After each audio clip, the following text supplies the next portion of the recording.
lost. Yeah. People, I mean, literally, we were all tracking the numbers. Hundreds of people a day were dying because of COVID. The economy had crashed. In large part, all of that because of mismanagement by Donald Trump of that crisis. When we came in, our highest priority was to do what we could to rescue America. And today, we know that we have inflation at under 3%. A lot of our policies have led to the reality that America recovered faster than any wealthy nation around the world. But you are right. Prices, in particular for groceries, are still too high. The American people know it, I know it, which is why my agenda includes what we need to do to bring down the price of groceries. For example, dealing with an issue like price gouging. Sorry. She just said Bidenomics worked. And then she admitted that prices are too high. This is another thing I forgot to mention about the last clip. And she mentioned it in this clip too. She talked about job creation. In the last video clip, she talked about 800,000 jobs, manufacturing jobs that came back. She talked about 10 million jobs coming back there. Guys, what happened? What happened? This little liar is trying and hoping. She's hoping you're as dumb as her. She's hoping that you'll forget that they didn't create new jobs. That, as a matter of fact, the only jobs that came back were jobs that were lost during COVID. People that were laid off as a result of the lockdowns, COVID lockdowns taking place across the country. Oh, and by the way, we got a recent jobs report that they inflated the jobs numbers. Biden and Kamala Harris inflated their jobs numbers by 818,000 jobs in the last year, or over the span of their. I forget if it's the last year or the span of their administration. Anyway, they lied about creating about 1 million jobs. They've been reporting it better than it has been for quite some time. And the jobs that were created, and now we know they weren't even as much of them, many of them were lower wage jobs that were taken by illegal immigrants. Let's go on to the next clip. Vice President Harris, you were a very staunch defender of President Biden's capacity to serve another 4 years. Right after the debate, you insisted that President Biden is extraordinarily strong. Given where we are now, do you have any regrets about what you told the American people? No, not at all. Not at all. I have served with President Biden for almost 4 years now, and I'll tell you, it's one of the greatest honors of my career, truly. He cares so deeply about the American people. He is so smart and loyal to the American people. And I have spent hours upon hours with him, be it in the Oval Office or the Situation Room. He has the intelligence, the commitment, and the judgment and disposition that I think the American people rightly deserve in their president.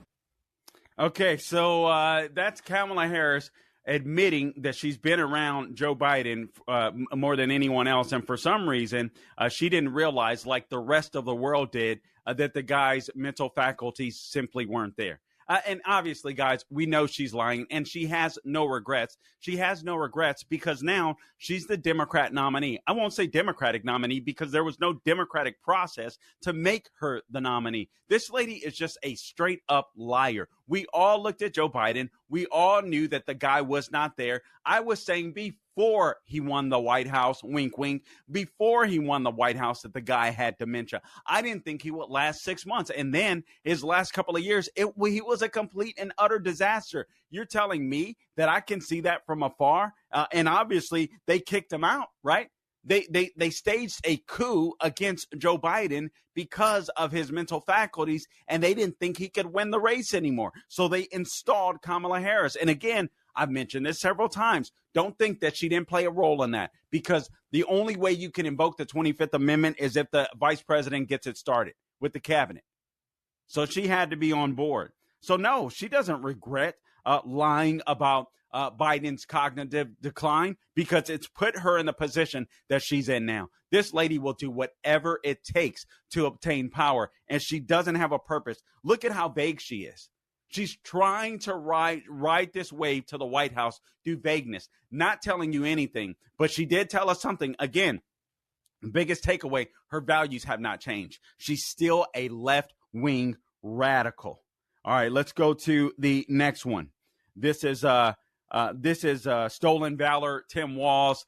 And man, this guy is disgusting. Putting tampons. I'm not calling him coach. They're trying to make him, they're trying to make you feel good about this guy, Coach Tim Walz. This fool was an assistant coach. People probably didn't even call him. Maybe they did call him coach. I don't know. But they're trying to make you, he's the governor, and he's a crappy governor. Minneapolis is one of the worst ran states. He took a surplus of 16 billion. I'm sorry, Minnesota. He took a surplus, I believe it was of $16 billion in his state, and wiped it out using a bunch of government left-wing radical programs that have not worked, and patted himself on the back. He's also one of the worst, along with Governor Cuomo, Gretchen Whitmer, himself. I believe there was one other that were responsible for many of the deaths that took place in the nursing homes during COVID, because his lockdown policies, not his COVID, his lockdown policies were so extreme. But here's Stolen Valor, Tim Walz, and I don't care if I'm not a soldier or a veteran.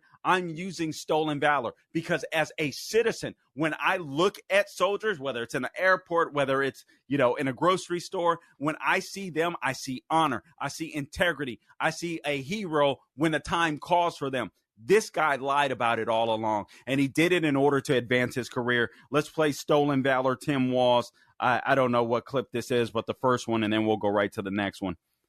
I want to ask you a question about how you've described your service in the National Guard. You said that you carried weapons in war, but you have never deployed actually in a war zone. A campaign official said that you misspoke. Did you? Well, first of all, I'm incredibly proud. I've done 24 years of wearing the uniform of this country. Equally proud of my service in a public school classroom, whether it's Congress or the governor. My record speaks for itself, but I think people are coming to get to know me. I speak like they do. I speak candidly. I wear my emotions on my sleeves, and I speak especially passionately about our children being shot in schools and around guns. So I think people know me. They know who I am. They know where my heart is. And again, my record has been out there for over 40 years to speak for itself. And the idea that you said that you were in war, yeah. Did you misspeak as the campaign has said? Yeah, I said we were talking about, in this case, this was after a school shooting, the ideas of carrying these weapons of war. And my wife, the English teacher, told me my grammar is not always correct. But again, if it's not this, it's an attack on my children for showing love for me, or it's an attack on my dog. I'm not going to do that. And the one thing I'll never do is I'll never demean another member's service in any way. I never have, and I never will. This guy needs a tampon. What a little wuss. Listen, man, I would never call these people president or vice president. I would never. I pray to God they don't make it. This guy is such a fraud. First off, all he's had is government jobs. I'm not trying to diminish his service in the military, but when he's gonna lie about his rank, when he's gonna lie about going to war. This guy was in the military. He was in the National Guard, right?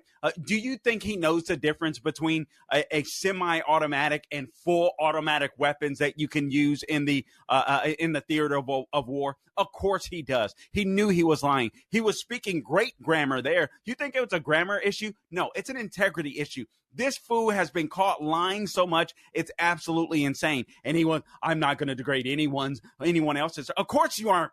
Ooh, almost made me call him a little female dog. Of course you aren't, fool. Of course you aren't, because you don't want people to bring attention to your stolen valor, you punk.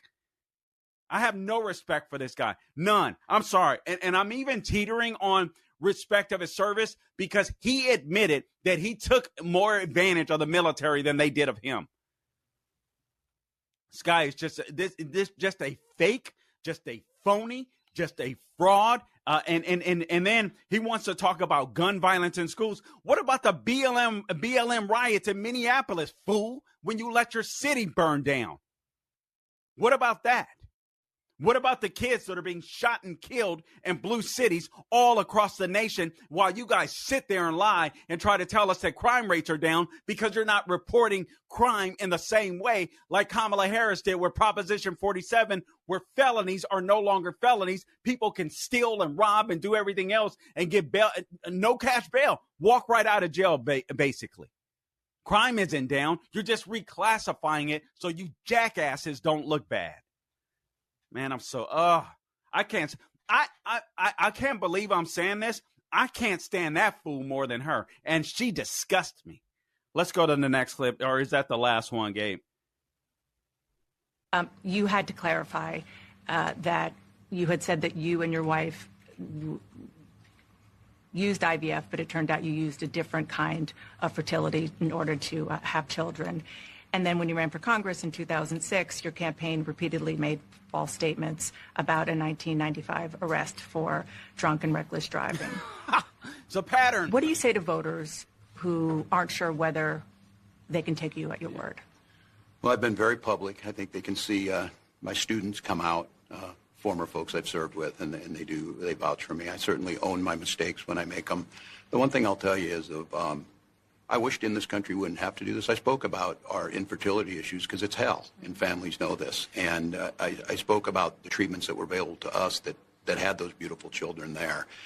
That's quite a contrast in folks that are trying to take those rights away from us. And so I think people know who I am. They know that record. They've seen that. I've taught thousands of students. I've been out there. And I won't apologize for speaking passionately, whether it's guns in schools or protecting of reproductive rights. My the contrast could not be clearer between what we're running against. The vice president's position on this has been clear. And I think most Americans get it if you've been through that. I don't think they're cutting hairs on IVF or IUI. I think what they're cutting hairs on is an abortion ban and the ability to be able to deny families the chance to have a beautiful child. What? What? First off, he owns up to his mishaps or mistakes or whatever. No. You lied, and she didn't follow up. I'm sorry. Listen, I know that a lot of people have said that she's a great journalist, and she wasn't there. All right, she wasn't there. She could have easily followed up. Wait a minute. There seems to be a pattern. You talked about weapons of war. You said IVF instead of IUI. You lied about the drunk driving arrest. You lied to the cop and said you had an hearing issue. You lied. Another story came out earlier this week. He lied about winning some local Nebraska award that he didn't, about being a great young man or something like that he didn't win. This guy has a pattern of lying. He is a perpetual liar. He's not a good guy. He's not a good man. He's not a good politician. He's destroyed his state. And the only reason that he's allowed to run that state is because there's so many liberals there. The same is true with Kamala Harris. Some of the worst states in the United States, California, New York, Minnesota, sadly, because I know there's a lot of great people in Minnesota. You hear them all the time on radio. When I've sat in, I'm sorry, for some of the national hosts, they'll call some great people in those states. But unfortunately, they're overwhelmed by leftists. And Tim Walz, as governor of Minnesota, has destroyed that state. And it's always been a liberal. I mean, for as long as we can remember, it's the one state that Ronald Reagan didn't win back during in his 1984 reelection run.